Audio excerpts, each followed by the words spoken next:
Vamos a pedirle al Señor su santa palabra para vivir esta reflexión en su presencia. Voy a hacer una reflexión sobre el ruido de las preocupaciones y voy a leerles donde acabo de abrir en la carta de San Pablo a los Colosenses, en el capítulo 4, desde el versículo 1. Dice: Amos, dad a vuestros siervos lo que es justo y equitativo, sabiendo que también vosotros tenéis un amo en el cielo. Perseverad en la oración, velando en ella con acciones de gracias. Orad al mismo tiempo por nosotros, para que Dios nos abra una puerta a la predicación y podamos hablar del misterio de Cristo, por el cual estoy encadenado, para que lo dé a conocer como debo hacerlo. Comportaos sabiamente ante los de fuera, redimiendo el tiempo. Que vuestra conversación sea siempre con gracia, sazonada con sal, de forma que sepáis responder cada uno como conviene. Palabra de Dios. Pues nosotros conocemos muchas preocupaciones, cada uno de nosotros. Y la palabra preocupación es una palabra muy personal, porque si yo le preguntara a cualquiera de ustedes qué es preocupación, yo me imagino que tendría una enciclopedia de lo que es preocupación, porque pues yo pienso que en el momento que nosotros comenzamos a vivir, inclusive desde que ni siquiera tenemos uso de razón y somos unos bebés, nos damos cuenta que los bebés se asustan y lloran y se preocupan por muchas cosas naturales, sin entender. Entonces, preocuparse es morir. Nosotros somos seres mortales y por naturaleza somos seres preocupados, porque ¿cómo no se va a preocupar una persona que se va a morir? Se preocupa permanentemente. Por esto, la administración de la preocupación es una ciencia. Esa ciencia es muy importante de manejar, porque primero, no se puede evitar la preocupación porque no se puede evitar la muerte. Nosotros no podemos parar la realidad de que somos mortales, y por lo tanto, ¿cómo vamos a preocupar la realidad, a parar la preocupación si es imposible parar la muerte? Entonces, siempre y cuando la muerte habite en nuestros huesos, la preocupación habitará en nuestros huesos, porque hay algo preocupante en nosotros, y es que constantemente estamos muriendo, y por lo tanto es como si esperáramos ese último golpe, y inconscientemente estamos esperando el golpe de gracia, que es el último golpe que es el fin de esta vida temporal, y entonces esto crea una preocupación. Ahora, los niveles de preocupación pueden variar de acuerdo a la concepción que tiene cada persona de la vida y sobre todo la relación que tiene con el espíritu, porque el origen de la preocupación es la mortalidad y por lo tanto es el pecado. De ahí origina la mortalidad y origina el pecado y por lo tanto la preocupación, porque si no tuviésemos pecado, si no tuviésemos mortalidad, pues teníamos gloria, que es lo que se tiene. Al final, aquellos que logren obedecer a Dios y pasar esta prueba, se rescata lo que se había perdido. El origen de nuestra vida es en la gloria. Nosotros originalmente hemos sido creados sin muerte, y la muerte entró por un hombre al mundo, y por eso se dice que la vida entró por otro hombre, que es el Adán que vino del cielo, que se llama Jesús. Pero el Adán de la tierra trajo la muerte a nosotros, a todos los hombres. Y desde entonces entra la muerte, entra la preocupación. El ruido de las preocupaciones en un momento dado puede completamente nublar, alterar nuestro estado natural, que nos lleva a obstaculizar en nuestra vida la capacidad de actuar coherentemente. Por eso es que es muy importante establecer la ciencia de la preocupación para dominarla. O sea, nosotros tenemos que darnos cuenta que no es posible evitar la preocupación, no es posible. Por lo tanto, la lucha contra las preocupaciones es una lucha en vano y no se puede luchar contra eso. Es como decir un pescado luchar contra el agua, ¿qué pasaría con él? No puede luchar contra su propio elemento. Uno está dentro del elemento de la mortalidad. Nosotros estamos en la mortalidad, somos mortales. ¿Cómo puede evitar una persona mortal el preocuparse cuando la mortalidad en sí es una preocupación? Entonces, el luchar contra las preocupaciones es luchar contra nuestra naturaleza.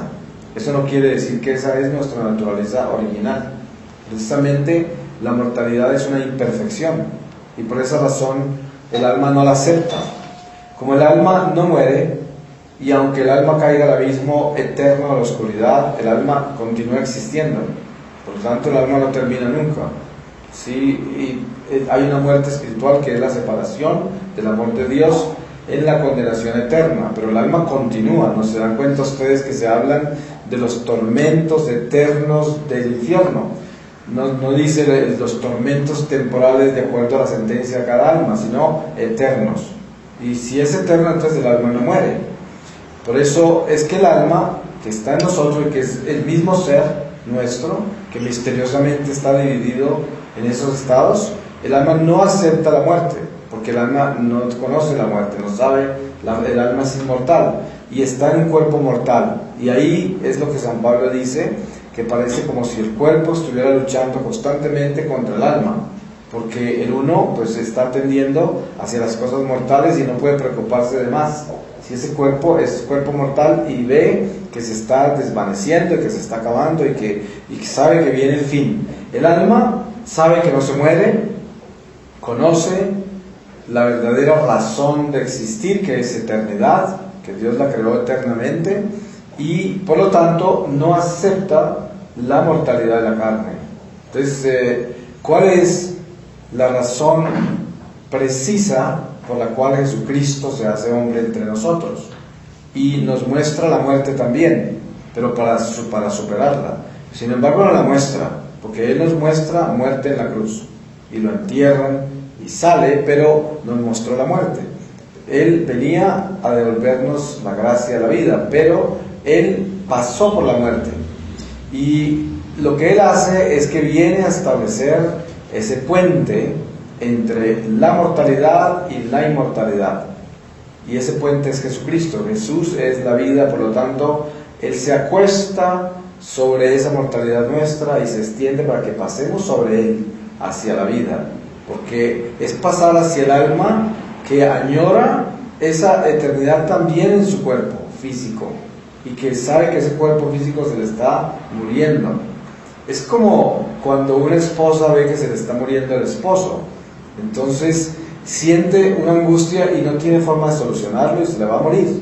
Y es su otra costilla, como dicen. Son uno solo. Y por lo tanto ve que se le está muriendo y no puede evitar esa muerte. Eso le pasa al alma con el cuerpo. Es como la esposa y el esposo. Se van a desprender y no quieren. Eso no lo aceptan.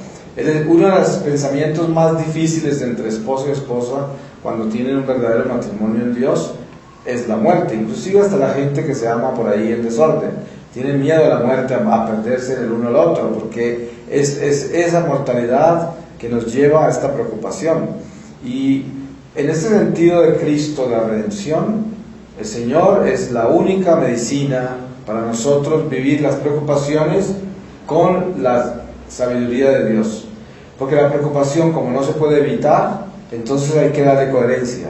Es como decir, yo tengo una enfermedad y esa enfermedad parece que no es curable, entonces no la puedo evitar. ¿Qué hago yo? No puedo sentarme a llorar todo el día porque estoy enfermo. No puedo arruinar mi vida ya, no actuar en nada porque estoy enfermo. Yo tengo que aprender y tener una ciencia espiritual grande para que pueda vivir con esa enfermedad y mi vida sea una vida normal. Ustedes han visto gente muy coherente que tienen enfermedades gravísimas y viven más normal que otras personas que son sanas, inclusive son más productivos.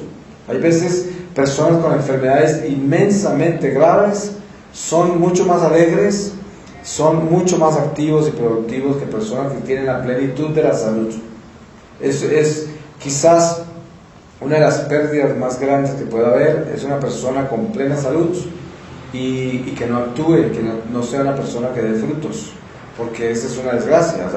Además es un caso muy grave ante el tribunal del Señor al final de esta vida, porque con todo lo que Él nos da, pues es que nosotros estamos hechos para dar fruto, para eso estamos hechos. Por eso la parábola de la higuera, ¿no? Si no da fruto, la cortan. El Señor y maldijo una planta, inclusive para darles un ejemplo de lo que es una planta que no da fruto. ¿Qué le va a pasar?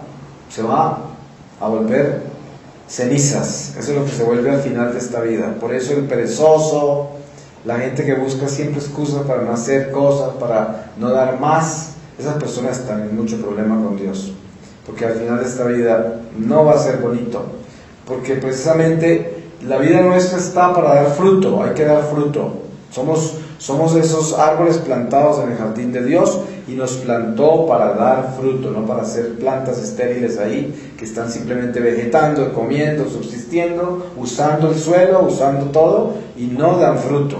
Por eso el sentido de la preocupación en Dios es sí. Yo estoy preocupado, hay muchas cosas que me preocupan, pero eso no debe detener mi vida. Yo no puedo sentar a preocuparme, no me puedo sentar a preocuparme. Hay gente que se gasta más tiempo preocupándose que viviendo. Y esto no es así, porque uno tiene que entender de que hay cosas que no tienen solución. Por ejemplo, la muerte no tiene solución, nos vamos a morir. Pero lo que sucede con la fe es que el Señor nos ha mostrado el camino en Jesucristo y nos ha dicho: si caminan conmigo no morirán. Y para entender eso tenemos que espiritualizarnos, que cómo vamos a concebir la vida si vemos que el cuerpo lo van a enterrar. Y esa vida que Dios promete es una vida después de la muerte. Por lo tanto, es nada menos que el fruto de esta vida, que es la resurrección. Y como dice San Pablo, este cuerpo que se entierra corruptible se resucitará incorruptible. Esa esperanza que llevamos nosotros en esta, tatuada en esta mortalidad por el bautismo, porque el bautismo es como un tatuaje de vida, es la vida tatuada en nuestra alma, el bautismo, y lo llevamos ahí, y sabemos que el bautismo es la vida, pero vemos que esto se va muriendo, entonces hay que cada vez abrazarse más a esa vida sobrenatural que es el bautismo para entender esa transición. Cuando una persona va a vivir un momento bien complicado, bien difícil, como por ejemplo situaciones físicas, orgánicas, como ir donde el dentista, y hay cosas que duelen, y hay situaciones muy incómodas en la vida, y uno quisiera como cerrar los ojos y mirar para otro lado, o si le van a poner una inyección, o quién sabe cuántas cosas suceden en la vida que son como difíciles de aceptar, pero uno se lanza a ese abismo, y sabe que lo tiene que hacer y lo hace, pero son momentos difíciles, y cada uno de nosotros vivimos eso en diferentes niveles, ¿no? Que hay veces que estamos perdiendo una amistad o perdiendo una situación en la vida inevitable, los fracasos económicos que cambian la vida. Hay personas que en un momento dado están llenas de prosperidad y en un momento a otro viene la escasez y es difícil pasar esas cosas y cerrar los ojos y decir, bueno, ahora tengo que vivir la escasez, bueno, ahora tengo que vivir la enfermedad, bueno, ahora tengo que vivir la soledad y quién sabe cuántos pasos, tengo que vivir el dolor. Todas estas transiciones son preocupantes, pero no se pueden convertir en un ruido, porque precisamente ustedes han visto que hay personas tan preocupadas que uno les habla y ni siquiera lo oyen, y si lo oyeron mal, tienen que preguntarles una otra vez. Eso normalmente pasa mucho en la gente de mayor, pero a veces también en gente con mucho problema, aunque sea joven. Pero precisamente esta reflexión es para que nosotros entendamos de que el Espíritu es libertad. Todo lo debemos llevar al Espíritu, para que el Espíritu nos haga libres. Y así en esa libertad del Espíritu manejamos nuestra vida natural a pesar de ella, o sea, sin aspirar a cambiarla. Porque ¿cuál es el peor problema que uno puede tener para que las preocupaciones aumenten? El querer cambiar cosas incambiables, cosas que no me pueden cambiar. Yo no puedo cambiar muchas cosas en mi vida, hay cosas que no se pueden cambiar, y hay cosas que parecen que no quieren cambiar, porque parece que Uno diría, pero ¿por qué no cambian? Si es posible, otras personas lo han vivido y les ha cambiado. Es que es uno de los peores errores que uno comete, compararse con los demás. Porque cada vida tiene una economía, cada vida es una historia. Cuando usted comienza a fallar en su vida, el día que se compare con otro, porque ahí perdió. Cada ser humano es absolutamente único. Por eso la psicología moderna tiene tantas fallas y cada día más, porque tratan de uniformar la humanidad, de generalizar los síntomas y generalizar la conducta, cuando en realidad eso es imposible. La realidad es que nosotros cada uno somos absolutamente únicos. No hay nadie como yo, nadie como usted, y uno tiene que entender de que la vida nuestra está en manos del que la creó, y Él tiene en esa vida toda una historia. Nosotros estamos conectados a un universo entero. Aunque no creamos, cualquier cosa que nosotros hagamos afecta a la creación entera. Parpadear, nosotros parpadeamos y afectamos la creación con eso. Vuela un mosco, afecta a la creación. Todo afecta a todo. Por lo tanto, ¿cómo no vamos a vivir un estado de preocupación cuando nosotros somos parte de una creación a la cual afectamos y nos afecta? Y por lo tanto, al ser receptores de todo esto y proyectores de todo esto, siendo una célula viva que produce vida también o muerte, de acuerdo al estado en que nos encontramos, de vida o muerte por la gracia o el pecado, nosotros vivimos dentro de nosotros grandes emociones. Es un universo lleno de actividad, aun cuando dormimos. Y por eso, ¿cómo no van a haber preocupaciones si es un estado imperfecto? Es totalmente imperfecto lo que vivimos, porque como hemos caído en el destierro por causa del pecado, algo que es bien difícil de aceptar y de entender, y no lo entenderemos racionalmente, precisamente porque estamos en un estado imperfecto. Para entender por qué somos imperfectos, tendríamos que ser perfectos. Entonces hay que aceptar de que no lo vamos a entender. Y esto es precisamente la soberbia del ateo. ¿Por qué aparecen los ateos? Porque pretenden entender lo imperfecto. ¿Cómo lo van a entender si son imperfectos? Entonces, si uno es imperfecto, ya quedó, ya tranquilícese, es imperfecto y no va a entender perfección, ni la va a encontrar tampoco. Entonces, esa es la paz de la humildad. ¿Por qué se habla de humildad? ¿Qué es humildad? Humildad es vivir en lo que somos. Eso es humildad. La humildad termina con la pretensión. Cuando el hombre pretende, deja de ser humilde. Si yo pretendo ser perfecto cuando yo soy imperfecto, pierdo mi humildad. Pero si yo entiendo que solo perfecto es Dios, el único perfecto, y aspiro a ser como Dios, porque Él me pidió ser como Él, porque Jesucristo me dijo, ser perfectos y santos como el Padre es perfecto y santo. Por lo tanto, Él nos invitó a ser como Dios. ¿Y cómo logramos eso? En Jesucristo. Por eso, Él se hace un puente entre la mortalidad y la inmortalidad para invitarnos a entrar al Padre, entrar a la plenitud de la perfección. Y eso es posible en el momento que termina la imperfección, que es el momento en que termina la mortalidad. ¿Cómo puede un ser mortal pretender inmortalidad? La única manera es en la fe, pero para una vida venidera, no para esta. Por lo tanto, dentro de esta vida imperfecta, el único ingrediente que nos mantiene coherentes es la humildad. Aceptar que cometemos errores, aceptar que nos da miedo, aceptar que a veces nos levantamos llenos de inseguridad y de incertidumbre, aceptar que a veces pensamos que no podemos, que ya no podemos, aceptar que a veces nos levantamos cansados de la vida y de todo, aceptar todo eso como natural. Eso no es anormal, eso es absolutamente imperfecto, por lo tanto es natural para nosotros. Todo lo que es imperfecto, eso, ahí estamos nosotros, somos esos seres imperfectos. Somos esos seres que no somos capaces de hacerlo todo, de lograr todo, no podemos. Entonces, ¿para qué nos frustramos y nos preocupamos por no alcanzar ciertas metas, ciertas cosas, ciertas realizaciones y tantas cosas que suceden en nuestra vida que no podemos alcanzar y que no funcionan y que no suceden de la forma que esperamos? ¿Para qué forzar eso? ¿Y por qué vivir triste y frustrado esperando que ya se va a arreglar, que ya va a funcionar, que ya va a estar mejor? ¿Para qué perder tiempo en eso? No tiene sentido, porque eso es vivir en otro estado, vivir en el futuro, vivir en una ilusión, en un deseo. Y entonces el presente, ¿dónde está? Muerto. No se está en el presente. Siempre se está hablando, es que, y siempre está allá está adelante. Por eso es que el eclesiástico dice que el pasto del vecino siempre más verde, siempre está más verde al otro lado. Y usted verá a la persona más rica del mundo y ve más verde el pasto al otro lado, siempre, porque esa es la mortalidad. Y la libertad que Dios nos da para poder entender de que no hay necesidad de ser esclavos de eso, es que debemos tranquilizarnos. ¿Y la tranquilidad cómo se consigue? No con la ausencia de preocupación, porque la gente piensa que la tranquilidad es ausencia de preocupación. Ahí está el error. No, uno puede estar tranquilo en medio de la preocupación.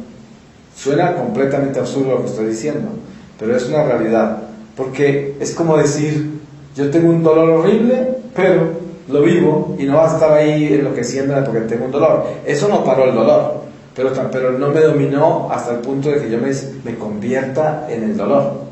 Ustedes han visto personas que se convierten en su dolor. Entonces ya lo que habla es el dolor de ellos, ya no habla esa persona. Y es el dolor el que habla. Y precisamente ahí está el naufragio. El naufragio del alma es convertirse en el dolor. No puede convertirse en el dolor. El dolor es parte de nuestra vida, pero no es nuestra vida. Nuestra vida es espíritu. Por eso el dolor es temporal. El dolor es mortalidad. El dolor no es espíritu, pero purifica y fortalece el espíritu. Precisamente la ciencia de la cruz es aprender a morir en medio del dolor para alcanzar la vida. Entonces, ¿qué quiere decir eso? Que el dolor no debe convertirse en nosotros, pero sí nos debe hacer eso que nosotros debemos ser. Nos debe convertir en eso, en lo que debemos ser. Entonces, no es convertirse en el dolor, sino vivir el dolor para ser. Porque al vivir el dolor con amor, Dios está en nosotros y por lo tanto somos. Ya somos. Y para poder ser hay que purificarse uno en medio de estas preocupaciones. Entonces, ¿estamos preocupados? Claro que sí, todos nosotros. El único que no está preocupado es aquel que ya se demonizó. Ustedes ven que un sicario va y asesina y vuelve, come y secuestra. No le duele nada ni le importa nada, porque está demonizado. Yo con eso no quiero decir que ese sicario ya se condenó, porque Dios hasta el último momento de su vida le dará una oportunidad. Pero en ese estado en que se encuentra un sicario, en ese momento está demonizado su corazón y no siente nada, ni se preocupa. ¿Por qué? Porque tiene ya una muerte permanente en su corazón. Y esa muerte no siente nada, ya está muerto. Entonces espiritualmente no tiene vida. Por eso se puede condenar si se muere así. Se muere así, se va derecho a los infiernos, porque no tiene vida. Y por eso no siente nada. Entonces no se preocupa. Porque lo extraño sería, en el momento que usted no tenga ninguna preocupación, Dios, corra, porque eso es un problema muy grave. ¿Qué le está pasando a usted? Se le volvió el corazón de piedra y su mente está completamente centrada en un egoísmo tal que ya a usted no le importa nada, ya no se preocupa por nada. Esto es, tampoco voy a decir yo que la preocupación debe reinar en nuestro corazón para saber que estamos vivos. A eso no me refiero yo, pero estoy refiriéndome a que es natural que nuestra mortalidad produzca una preocupación permanente, porque es una muerte que está en nuestros huesos. Y yo me levanto a morirme un poco más todos los días. Es que es increíble cómo es de absurdo el escuchar de que un bebé salió del vientre de la mamá y acaba de nacer un bebé para morirse. Sí, eso es lo que podemos decir. Nació un bebé para morirse. Pero lo que debemos acordarnos siempre es que esa alma es la que Dios creó para la eternidad. Esa alma sí no nació para morirse. Esa alma vivirá eternamente. Dios abraza al alma para que el alma sea de Él y la invita a la luz. Pero la realidad espiritual de cada uno de nosotros es que ya hemos sido creados por Dios para la eternidad y que Dios nos ha dado la bendición tan grande a nosotros, en particular que estamos aquí en presencia de Él, para que nosotros desde esta bendición podamos abrazarnos a la luz y caminar con ella para que estos huesos que al final enterraremos florezcan a la eternidad, que den flor que sean cuerpos gloriosos después de que se pudran, porque esta es la semilla que se entierra y se pudre y sale la planta, y así es, nuestra alma se glorificará así, pero hay que enterrar ese cuerpo con Dios para que florezca, porque si se entierra sin el Espíritu Santo no da fruto, será como esa higuera que maldijo Jesús, igual, no da fruto, no florece, no sale hacia la luz, no resucita. Entonces Dios, en toda su misericordia infinita, porque nos creó con amor, y ese amor de Dios es vida, es nuestra vida, nos enseña a que no nos preocupemos por preocuparnos, porque es normal preocuparse. Entonces no hay que preocuparse por estar preocupado, sino que hay que vivir la preocupación sin preocupación. Y esto hay que entenderlo bien desde la ciencia del espíritu. Esa es la realidad. Viva sus preocupaciones sin preocuparse. Y verá que ahí entenderá lo que quiere decir eso. Eso da paz. Usted preocúpese, claro, es normal, preocúpese, pero sin preocuparse. O sea, no le ponga preocupación a la preocupación, sino preocúpese, es natural. Pero no se preocupe por estar preocupado. Ahí es donde uno falla. El día que usted se preocupe por estar preocupado, ya atrofió su naturaleza y no puede funcionar así, porque es como una célula cancerígena, como se llame, una célula que tiene cáncer, pues claro, ya está obstruida y no le pasa vida a las otras y puede matar inclusive células vecinas. Y esto es lo que uno debe prevenir. No le ponga preocupación a las preocupaciones, sino viva sus preocupaciones como naturaleza, vívalas, no le ponga preocupación a eso. Es como, hay personas que dicen, a mí me llegan tantos pensamientos malos, a mí me llegan tantas cosas raras. Pues sí, a todos nos llegan esas cosas, pero ¿y qué? No hay que preocuparse por eso, es suficiente con que le lleguen, ya. No las elabore, no trabaje con eso, simplemente vívalas. Hay mucha consulta espiritual sobre eso.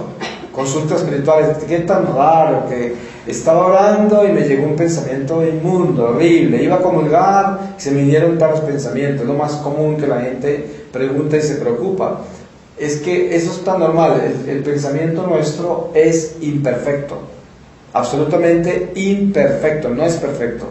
Y entonces entra en áreas de paz y en áreas de desorden, entra en áreas de luz y de oscuridad, de pecado y de gracia. Y constantemente está navegando por ahí. Es como ir uno navegando por un mar abierto. Se puede encontrar con mareas fuertes y calmadas, y quién sabe, términos medios, términos muy altos de marea, donde hay casi preocupación por naufragar, y quién sabe cuántos cambios hay en la navegación. Pero esa es la mente nuestra, es un universo que está constantemente cambiando, y no es el mismo. De cada segundo al otro es otro pensamiento, otra concepción, eso no está estancado, eso se está moviendo todo el tiempo. Nosotros estamos conectados a todo el universo entero. Entonces, quién sabe cuántas cosas pueden estar pasando en este momento, de todos esos automóviles que se cruzan por el frente, y toda la gente que pasa, y la gente que está en los edificios allá, y todo eso nos afecta el pensamiento a nosotros. Entonces, sí, ¿por qué se va a preocupar uno por todo ese tráfico? Es como cuando usted conecta un radio y ya lo prende, ahí salen toda clase de ondas, y hay ondas que vienen de aquí, de allá, y a veces son confusas, otras veces son claras, y es el radio que está sintonizando. Eso es nuestra mente, un radio que sintoniza, y a veces es buen receptor, a veces no es buen receptor, y uno tiene que estar constantemente moviéndole ese sintonizador, para que uno lo mantenga en una onda donde uno pueda más o menos vivirla con coherencia, con claridad. Pero eso constantemente le toca a uno estar sintonizándose, sincronizándose, armonizándose, porque eso constantemente se está desarmonizando, hay interferencias, hay toda clase de situaciones en nuestra mente, y por eso no debe ser algo a que le sembramos preocupación, porque ya es lo suficiente con tener que manejar una situación de una mente receptora, que no solamente es receptora de cosas buenas, sino de cosas malas. Entonces, ¿para qué preocuparse? Simplemente hay que manejarla. Hay que manejarla y sintonizarla, constantemente estar manejándola para sintonizarla hacia donde nosotros queremos. Ustedes saben que la gente mala sintoniza su mente hacia el mal y quiere pensar cosas horribles, quiere estar pensando cosas malas. Esa es la sintonía de una mente mala. Pero una mente buena está pasándola siempre a hacer bien y quiere insistir en tener la mente enfocada en el bien. Ese es un trabajo que hace cada alma, de acuerdo a su conciencia. Pero al final, en esta reflexión, el punto que queremos tocar, que es muy importante, es no preocuparnos por estar preocupados. Eso es muy importante tenerlo claro. No se preocupe por estar preocupado, porque eso es lo que causa el ruido de las preocupaciones en su mente. ¿Cuántas personas vienen a adorar al Santísimo como estamos nosotros hoy? Y están ahí en un ruido tal que no pueden ofrecerle al Señor ni su corazón, porque lo tienen todo albergado en toda clase y amargado de toda clase de confusiones. Por eso es que es tan importante nosotros entender que Dios nos ha llamado a vivir en el Espíritu, para que en el Espíritu podamos comprender el misterio tan grande que hay dentro de nuestro ser, que podamos entender que estas preocupaciones de nuestra vida son absolutamente normales, a pesar de que son imperfectas. ¿Pero por qué se llama normal? Porque uno diría, normal, esperaría uno que sea una cosa perfecta. Cuando alguien le dice, eso es normal, es como si le dijeran eso es perfecto. Pero no, es que es tan anormal que es mejor que lo acepte como si fuera natural, porque lo es. Entonces, ¿cuáles son las cosas anormales? Una cosa bien anormal, a ver, pensemos en la más anormal de todas las cosas, la muerte. Eso es lo más anormal que hay. ¿Ustedes pueden imaginarse en algo más anormal que la muerte? No lo hay. ¿Cómo es posible que yo estoy aquí hoy, ustedes me están viendo acá, y de un momento a otro estoy en un ataúd y me llevan a enterrar y me va a podrir? Eso no es normal, ¿no? ¿Cómo va a ser normal eso? Es anormal. Entonces, lo más anormal, la muerte. Por eso es que la encarnación de Jesucristo, ¿cierto? De la presencia del Señor entre nosotros, es, ¿qué es? Aquel que viene a derrotar lo anormal. Él viene a entregarnos la perfección, la normalidad, la eternidad, lo que perdimos. Y por eso en Él encontramos la perfección, el camino, la vida, como se dice que es Jesucristo, porque eso es lo que Él es, Dios, el Señor Jesús, que es verdad, vida, y sobre todo que entendamos nosotros que la normalidad de que habla el hombre en una psicología humana elemental es simplemente la naturaleza, es lo que quieren decir, es natural. La palabra normal sería imperfecta para comparar la imperfección, porque la imperfección no puede ser normal. ¿Cómo va a ser normal lo imperfecto? ¿Cómo va a ser normal la muerte? No es normal. Entonces, nosotros debemos entender de que el alma nunca va a aceptar la mortalidad, porque nosotros no debíamos de morir. ¿Acaso nosotros nacimos para morirnos? No, Dios nos creó para vivir eternamente. Y miren, morimos. Entonces el alma no acepta eso, por lo tanto tenemos esta lucha. Y esa lucha produce preocupaciones. Por eso esta reflexión se llama el ruido de las preocupaciones. Porque ese ruido, ¿cuándo comienza? Cuando yo peleo contra mi naturaleza. Yo les aseguro que si un pescado trata de nadar contra la corriente, se va a preocupar mucho, porque está al revés, ¿sí? Así no puede nadar. Entonces, los pescados van con la corriente, ellos saben cómo navegar así. Es como los pájaros. ¿Ustedes ven cómo vuelan los pájaros? Ellos vuelan con el viento y saben cómo tomar las corrientes. Y así, uno ve un pájaro que va con sus alas abiertas y cuando ellos están aleteando es porque hay escasez de esa corriente de viento que los impulsa, y a veces van planeando o van navegando con la fuerza del viento, que es lo que el mismo principio de un velero en el mar, que utiliza las velas con el viento. Pero eso es nuestra vida. El alma nuestra está como un velero en el océano de Dios, y con ese viento del Espíritu Santo es que la barca se dirige hacia el puerto seguro que es Jesucristo, el príncipe de paz, el puerto nuestro de la vida. Y para eso hay que aprender a navegar. Por eso es que hay tanta dificultad en este aprendizaje. La mayoría de la gente, tristemente, la mayoría de las almas no salen del puerto y les toca empezar a navegar después de la muerte. ¿Ustedes se imaginan lo duro que es eso? Tocan mar, tocan el océano de Dios, apenas mueren, apenas comienzan a navegar. Es bien difícil. Hay muchas almas en el puerto, no quieren salir. no se atreven a salir. Y precisamente la espiritualidad de que se habla en nuestra iglesia, lo que Dios nos ha enseñado a través de Jesucristo y que nos ha heredado, es el espíritu navegante, el espíritu que se va, aquel que se atreve a irse al océano de Dios y se adentra en él. Es muy normal ver gente estancada en el puerto. Se distinguen con facilidad, se sabe que no han salido, están ahí. Y ahí en el puerto rezan mucho, ahí en el puerto alaban a Dios, en el puerto hacen de todo, cosas de Dios en el puerto, porque son de Dios, pero no se han montado en la barca, no quieren salir, están ahí. Y si salen, salen un poco y mientras que estén viendo el puerto, están tranquilos, pero no se atreven a entrarse a donde se desaparece el puerto, ahí ya no pueden. Entonces hay unos que están en el puerto, otros ahí en la playa o adelantico, un poquito adentro, donde se ve el puerto todavía, pero no han entrado. Y es precisamente la escuela de las almas es un enseñar al alma a navegar con Dios, a entrarse en el océano de Dios, a adentrarse en él. Y espiritualidad es navegación, eso es lo que es espiritualidad. Espiritualidad es libertad, es volar, es navegar, es adentrarse en Dios, eso es espíritu. Carne es puerto. La carne está en el puerto. A la carne le gusta la cuna, la paja del nido. A la carne le gusta la comida, le gusta el afecto humano, le gusta estar protegido, la salud, la prosperidad. Eso le gusta a la carne, todo eso. Es el puerto, ahí quiere estar, acobijado ahí, metido ahí. Ustedes han visto que hay gente que usted los invita a 50,000 cosas de Dios, a trabajar, a hacer cosas.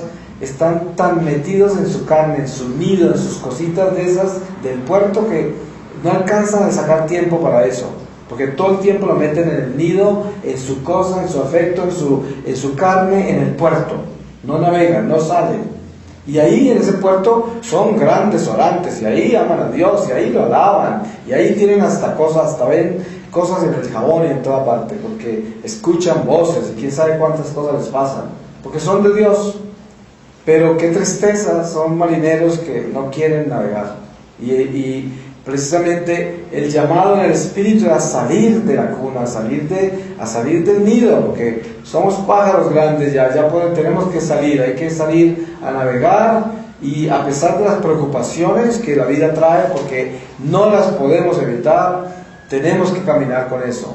Por eso decía, no hay que preocuparse por estar preocupado. Ahí es donde viene el ruido de las preocupaciones y viene la interferencia que nos bloquea absolutamente toda nuestra vida.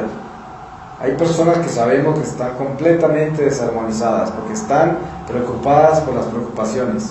Entonces son inútiles, están atrofiados, no se pueden ni mover, porque las preocupaciones de las preocupaciones no los dejan caminar, no los dejan actuar, y entonces se vuelven neuróticos, gente que pierde la paciencia, la tolerancia, la compasión, el amor, todo porque están tan preocupados.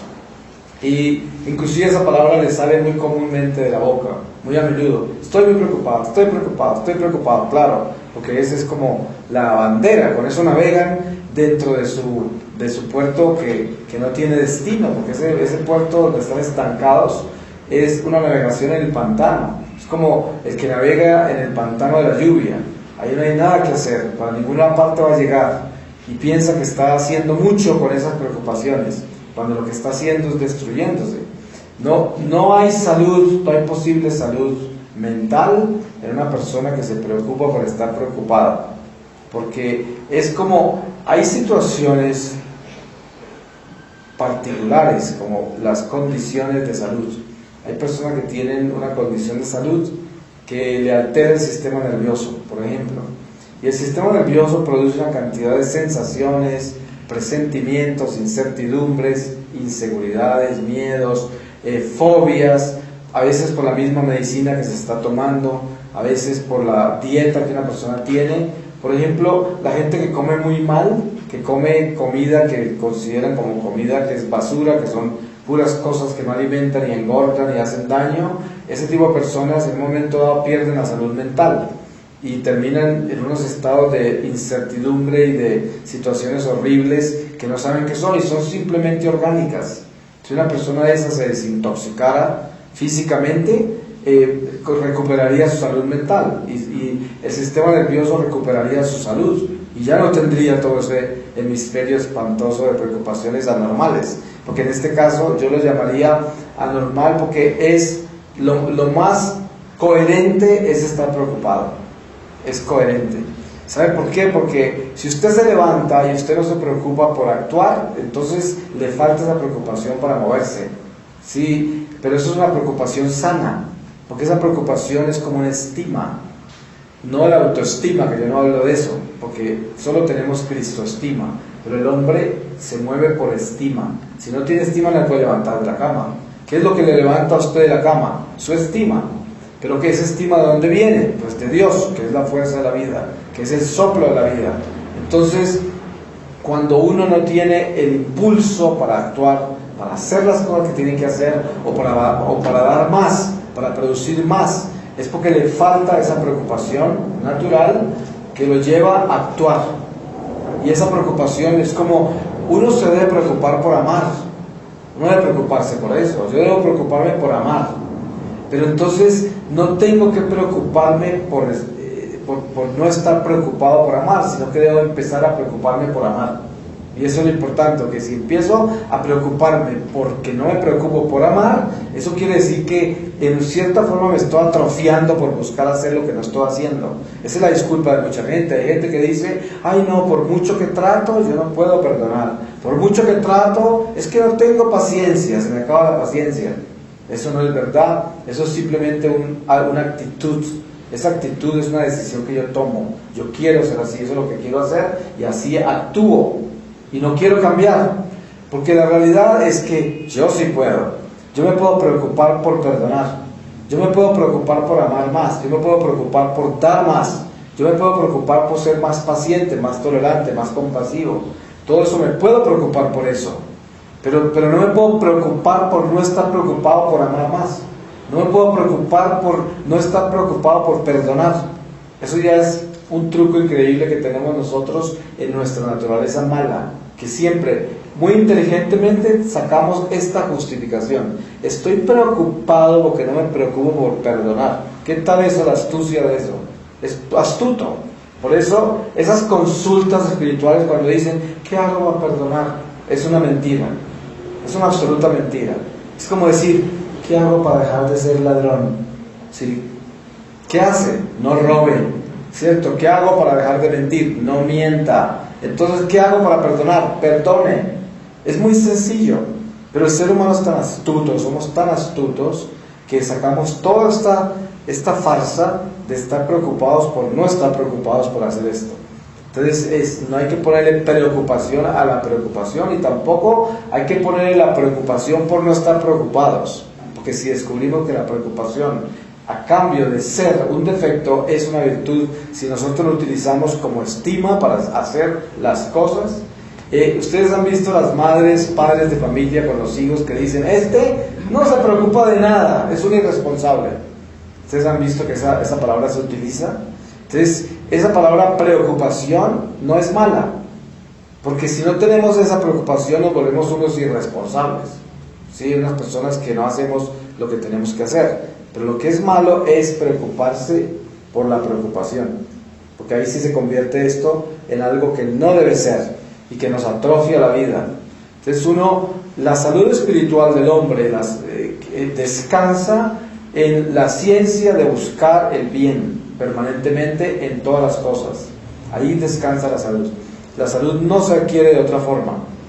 El hombre que no busca el bien en todas las cosas está enfermo y nunca va a estar aliviado, jamás se va a aliviar de todo este mal de la mortalidad. Nosotros tenemos que estar funcionando perfectamente todo el tiempo hacia buscar el bien en todas las cosas. Y ese buscar el bien en todas las cosas nos convierte en buenos. Al final seremos totalmente buenos, porque estamos buscando solo el bien. Y el que el bien desea, el bien encontrará. La plenitud del bien. El que el mal desea, el mal encontrará. Por eso, todos estos pensamientos que nos embargan son simplemente un universo. Y nosotros de ahí tenemos que tomar lo que nos sirva a nosotros para construirnos en el bien. Que hay mucho pensamiento en mi mente, que hay muchas cosas en mi ser. Eso no importa, nosotros somos seres llenos de cosas. Pero ¿Qué es lo que sucede con toda esa riqueza? Que hay que tomar lo que nos sirve, pero para el bien, para establecer en el bien. Entonces, ¿cuál es la solución de todo esto? La decisión que debemos tomar de ser buenos. Esa es la solución. Porque cuando uno dice, yo soy de tal partido, ya se definió. Entonces ya actúa dentro de ese partido, porque se convirtió en eso. Hay gente que son aficionados a los deportes y son aficionados a un equipo. Y hasta se visten así cuando van a ver sus partidos y viven apasionadamente eso. Se definieron, deportivamente se definieron. Y así se define la gente en muchas cosas. De la misma forma, tan elemental como eso, de la misma forma, se define uno para ser bueno. Yo me defino, quiero ser bueno, es lo único que quiero ser. Y todo lo que quiero hacer, lo quiero hacer bien, para que sea bueno, para que yo alcance la plenitud del bien. Y en ese momento comenzamos a caminar en el bien, hacia el bien, por el bien. Eso es lo que es, quiero ser bueno. Entonces toda mi vida se enfoca en eso. Entonces cada acción, cada decisión, cada sentimiento, yo lo tengo que enfocar hacia el bien y no hay nada que consultar. No se necesita una dirección espiritual súper extraordinaria para que le diga a uno lo que tiene que hacer. ¿De dónde saca uno esas necesidades? Uno tiene que convertir todo hacia el bien, todo hacia el bien. Tiene un pensamiento, quiere decirle algo a alguien. Uno piensa, ¿será que esto es bueno? ¿Esto está en el bien? ¿Viene de un buen lugar? ¿Esto tiene un buen origen y tiene un buen destino? Todo hacia el bien, todo hacia el bien. Quiero comer esto. ¿Será que eso es bueno? ¿Eso me hace bien? ¿Me hace bien lo que voy a comer? Entonces todo lo que tengo que hacer lo tengo que convertir en el bien. Cuando yo como cosas que sé que me van a hacer mal, estoy buscando el mal y me va a hacer daño, me va a hacer mal. Cuando yo hablo cosas que yo sé que me van a perjudicar, estoy buscando el mal y me va a hacer daño y va a dañar también. Por eso en la vida hacia el bien, para vivir en el bien, hay que hacerlo con todo lo que estamos viviendo, todo, adentro y afuera de nosotros, buscar el bien en todo. En todo es hasta en la forma de caminar. ¿Será que estoy caminando bien y me va a hacer bien como camino? Y todo eso es importante. Vestirme bien. ¿Será que me estoy vistiendo bien y esto me hace bien? Porque hay formas de vestirse que le hacen daño a la salud. Hay formas de vestirse que le hacen daño al alma. Hay formas de vestirse que le hacen daño a muchas cosas por la forma de vestirse. Hay formas de vestirse que atrofian al hombre. Hay personas que andan totalmente atrofiadas con su propia ropa y con eso se hacen daño. Miren los zapatos mismos. Hay cantidades de ciencias específicas sobre el zapato, el calzado, todas las enfermedades que produce el calzado. Hay gente que usa zapatos totalmente malignos para su salud y lo han usado toda la vida y no les importa y andan con esos zapatos y esos zapatos les hacen daño, les atrofian cantidades de áreas de la salud. Y sería absurdo, pero la salud de muchas personas mejoraría si se cuidaran en el tipo de zapatos que usan. Hay personas que usan correas, cinturones, y se aprietan tanto que se daña la circulación en el estómago, y dañan las vías digestivas, atrofian el centro de su cuerpo y causan unos problemas gravísimos en la salud, solo por apretarse en la cintura. Sí, porque una cintura no debe estar apretada, porque interfiere la circulación de la sangre. Y cuántas otras cosas absurdas hay así. Por eso es que uno debe buscar la salud en todo, debe buscar el bien en todo. Y buscando el bien en todas las cosas, vivimos en el bien y terminamos siendo buenos. Porque eso es lo que Dios quiere de nosotros. Entonces, dense cuenta que cuando se da cuenta que una persona se está espiritualizando y comenzó a navegar hacia el océano de Dios, cuando esa persona se vuelve meticulosa, cuando esa persona es absolutamente cuidadosa de todo lo que hace y es una persona humilde, amable, no exige, no le pone presión a nadie sobre nada, sino que todo lo navega con esa pureza del espíritu que es la amabilidad. Nunca está... Ustedes se dan cuenta que en esta cultura nuestra colombiana es muy común la violencia, es muy común sacar las cosas a la brava, como decimos aquí en el lenguaje criollo, ¿no? Que es como, todo es con una amenaza, todo es como con una actitud, como sembrándole culpa a los demás, siempre se consiguen las cosas a la brava. Siempre se pide como, si no me da esto, pues yo me voy a sentir mal y la amistad va a quedar así, ¿no? Es como más o menos el tipo de cosas que se hacen. ¿Sí? Eso se hace entre esposos, con los hijos, es como una violencia impresionante. De eso nace la guerrilla, nace toda la violencia, el crimen, de ese tipo de actitud, que es una actitud malévola, ¿no? Es algo malo, porque se está actuando sin amor, se está actuando para sacarle resultados a la vida que no son buenos, porque no se está viviendo en el bien. Las personas buenas se les nota en todo, y cuando digo todo es todo, en la forma en que hablan, en la forma en que miran, en la forma en que sienten, en la forma en que saludan, en la forma en que se expresan, en la forma en que se sientan, que se paran, que caminan. En todo se conoce el bien se conoce en todo. Por eso el discernimiento de espíritus no es difícil cuando una persona está en el océano de Dios. Cuando se está dentro del océano se ven los espíritus, y los espíritus ya no se engañan, ya no engañan a uno, ya uno sabe que espíritu está montado encima de esa persona, se le nota en todo, por todo lo que hace. Y eso es importante adquirirlo, llegar a ese estado de navegación, donde yo puedo ver, donde tengo claridad de lo que es el bien y lo que es el mal, y donde yo puedo descubrir cuánto mal hay en mí, la cantidad de mal que hay en mí. Me doy cuenta la cantidad de mal que hay en mí por las cosas malas que hago, que me perjudican, en todo. Por eso puse ejemplos de la forma de caminar, de vestir, de comer, de pensar, de mirar, de sentir. En todo eso hay que tener esa claridad de que el mal está en todo, el bien está en todo. Y la decisión nuestra es buscar todo hacia el bien, todo hacia el bien, todo. Y muchas veces uno ni se fija. Mire, usted mire su habitación, observe bien la habitación donde usted duerme y piense, ¿será que todo esto que tengo aquí me hace bien y es por el bien? Y se va a dar cuenta que hay cosas que usted no debe tener ahí. Ustedes saben que todo lo que usted tiene le produce un tráfico en su corazón y en sus emociones, en sus sentimientos, todo lo que tiene. Cuando usted entra a un lugar, un ejemplo muy clásico espiritual. Si usted tiene desorden, los espíritus tienen permiso para entrar. El espíritu solo entra por el desorden, nada más, por la suciedad. ¿Cuándo entran las cucarachas y los insectos a una cocina? Solo cuando está sucia. ¿Cuándo más? Nunca entran. Una cucaracha pasa por la cocina que está totalmente limpia y esas antenas hacen así y sale todo aburrido, rapidito, ¿no? Ahí no se queda, ahí no pone huevos. Ellas, donde pasen y vean mugre, ahí se quedaron. Una cucaracha, mala seña. Por eso las casas hay que tenerlas limpias. Uno tiene que tener todo limpio, porque esos son señales de suciedad, y a veces suciedad espiritual. Entonces, mire que los exorcistas, cuando exorcizan una casa, lo primero que hacen es hacerla limpiar bien de todos los insectos y cosas que hay en una casa que esté infectada con espíritus. Una de las señas de infección de espíritus son insectos y cosas raras que empiezan a invadir una casa. Entonces, ¿qué sucede?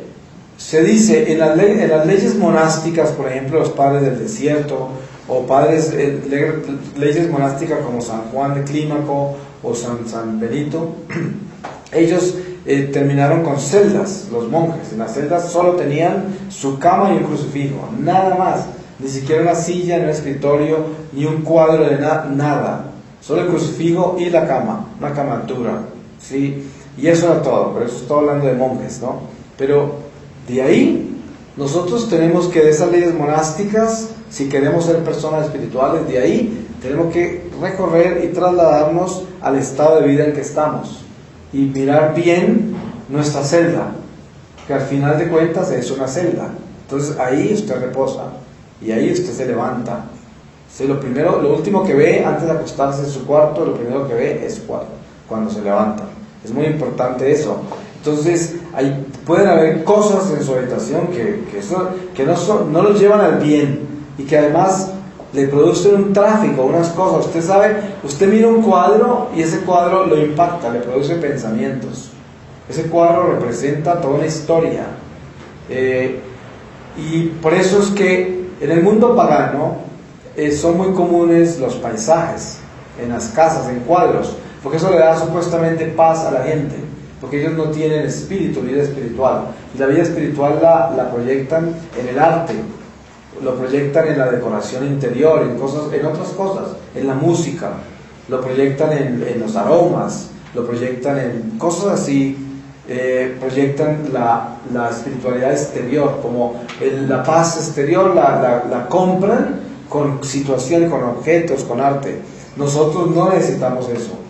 Si nosotros somos del Espíritu, no necesitamos buscar la paz en el arte, ni en la música, ni en los aromas. Por eso precisamente la nueva era está hecha de todas esas cosas. La nueva era, ¿qué es? Arte, música, aromas, todo lo que es naturaleza, fuerzas de la naturaleza, imanes, todas esas cosas son naturaleza, y la nueva era está hecha de eso. ¿Y por qué se pelea contra eso? Porque nosotros tenemos que buscar en lo de adentro, interior. El Espíritu nos es suficiente. Por eso le decía Jesús a San Pablo: mi gracia te basta, yo me glorifico en tu flaqueza. Entonces, todo lo que me falte a mí, Cristo me lo completa. Yo no necesito buscar la paz en un cuadro, ni en una canción, ni en un incienso. Yo no necesito la paz, la encuentro en Dios dentro de mí. Ahora, eso no quiere decir que uno no puede tener un cuadro o oír música, no estoy diciendo eso, pero esas cosas son elementos naturales que nos entretienen, pero no debemos nosotros sujetarnos a esos elementos para que esos elementos nos produzcan a nosotros un efecto interior que transforme nuestro estado. Eso ya es peligroso, porque ahí es donde entra la nueva era. Por eso el espíritu de la nueva era reemplaza al espíritu de Dios, porque le da uno poder a las cosas naturales. Entonces, hoy tenemos que entender que el Señor nos llama es a vivir el Espíritu de Dios, que es la paz. Esa es la paz. Para terminar, yo diría que la conclusión de esta reflexión sobre el ruido de las preocupaciones es que es absolutamente natural estar preocupados, pero no es natural preocuparnos por la preocupación.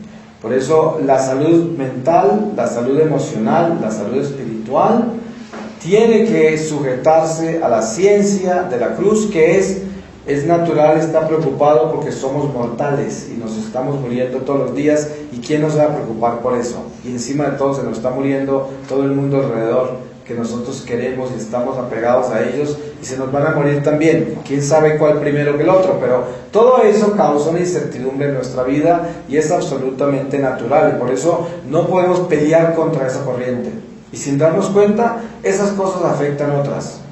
Por eso vivamos en la paz del Espíritu. El Señor nos invita a que a través de la oración, a través de los sacramentos, encontremos una paz para vivir nuestras preocupaciones en una forma natural.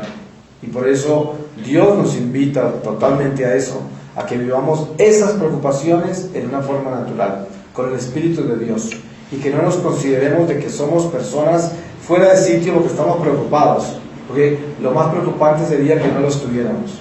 Entonces, pidamos al Señor su palabra para que sellemos esta reflexión. Y el Señor me lleva a leerles a ustedes de la segunda carta a Timoteo, en el capítulo 4 del versículo 1, dice: perseverancia en la predicación, en la presencia de Dios y de Cristo Jesús, que va a juzgar a vivos y muertos por su manifestación y por su reino, te advierto seriamente, predica la palabra, insiste con ocasión y sin ella, reprende, reprocha y exhorta siempre con paciencia y doctrina, pues vendrá un tiempo en que no soportarán la sana doctrina, sino que se rodearán de maestros a la medida de sus pasiones para halagarse el oído. Cerrarán sus oídos a la verdad y se volverán a los mitos. Pero tú sé sobrio en todo, sé recio en el sufrimiento, esfuérzate en la propagación del Evangelio, cumple perfectamente tu ministerio. Palabra de Dios. Le damos gracias al Señor y nos preparamos para la Santa Eucaristía.